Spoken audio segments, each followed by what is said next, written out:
तो आज हम डिस्कस करने वाले हैं, अगर बोन पेयर लोन पेयर पता है तो हम उसकी हाइब्रिडाइजेशन भी निकाल सकते हैं, साथ में उसकी जियोमेट्री क्या होगी वो भी निकाल सकते हैं, और बॉन्ड एंगल क्या होगा किसी पर्टिकुलर जियोमेट्री के लिए वो भी निकाल सकते हैं। तो चलो आइए देखते हैं क्या होता है इसमें। अगर बोन पेयर लोन पेयर अगर दो है तो जो हाइब्रिडाइजेशन होगी किसकी कितनी होगी, एसपी होगी, और उस जियोमेट्री को क्या कहेंगे हम, लीनियर कहेंगे, ठीक है। और उसके जो जियोमेट्री होगी किस प्रकार से होगी, ए बी बी, और ए क्या होगा, सेंट्रल एटम, और सराउंडिंग एटम के बीच में जो बॉन्ड एंगल बनेगा कितना होगा, 180 होगा, ठीक है। तो कार्बन डाइऑक्साइड किस प्रकार से होगा, इस प्रकार से होने वाला है, ठीक है।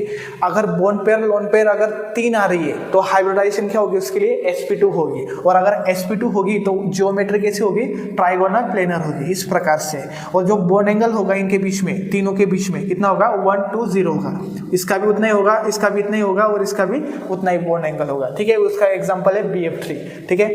फिर अगर बॉन्ड पेयर और लोन पेयर मिला के 4 होते तो उसकी जो हाइब्रिडाइजेशन होती है वो क्या होगी, sp3, और sp3 हाइब्रिडाइजेशन के लिए जो जियोमेट्री होती है वो क्या होती है, टेट्राहेड्रल होती है, और इसका जो स्ट्रक्चर होता है इस प्रकार से होता है, और जो बॉन्ड एंगल होता है इनके बीच में क्या होता है, 109.5, और इसका एग्जांपल बेस्ट है CH4, ठीक है। फिर उसी प्रकार हम देखेंगे अगर बॉन्ड पेयर और लोन पेयर अगर 5 है तो उसकी जो हाइब्रिडाइजेशन होगी वो क्या होगी, sp3d होगी, और उसकी जो जियोमेट्री होगी ट्राइगोनल बाइपिरामिडल, ठीक है। तो इसको क्या बोलेंगे हम, ट्राइगोनल, और ये ऊपर नीचे क्या है, पिरामिडल है, और कितने 2, इसके लिए इसको क्या बोलोगे, ट्राइगोनल बाइपिरामिडल। और बॉन्ड एंगल देखिए, जो पिरामिडल है उसके बीच में बॉन्ड एंगल 180 होगा, और जो ट्राइगोनल होगी इस प्रकार से उसके बीच में बॉन्ड एंगल कितना होगा, 120, इस प्रकार से ट्राइगोनल से, ठीक है। अगर बॉन्ड पेयर और लोन पेयर अगर 6 है तो क्या होगा, sp3d2 होगा, और sp3d2 के लिए जो जियोमेट्री होती है वो क्या होती है, ऑक्टाहेड्रल, और ऑक्टाहेड्रल को हम कैसे दिखा सकते हैं, इस प्रकार से दिखा सकते हैं कि एक सेंट्रल एटम और उसके साथ 6 अटैच हुई है, ठीक है। इस प्रकार से उसका एग्जांपल है SF6, आप उसका एग्जांपल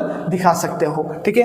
उसी प्रकार अगर बॉन्ड पेयर और लोन पेयर अगर 7 है तो उसके लिए जो हाइब्रिडाइजेशन होगी क्या होगी, sp3d3, और पेंटागोनल बाइपिरामिडल क्या होगा, उसका ज्योमेट्री होगा, और वो इस प्रकार से हम दिखा सकते हैं। ये 5 एक ही प्लेन में हो गए और 2 ऊपर नीचे हो गए, इसके लिए उसको बाइपिरामिडल बोला है, और उसका एग्जांपल क्या होगा, IF7। तो इस प्रकार से आप डायरेक्ट इनको याद कर सकते हो। जो बॉन्ड एंगल होता है ऑक्टाहेड्रल में वो कितना होता है, 90 डिग्री होता है। आई होप आपको ये समझ में आया होगा।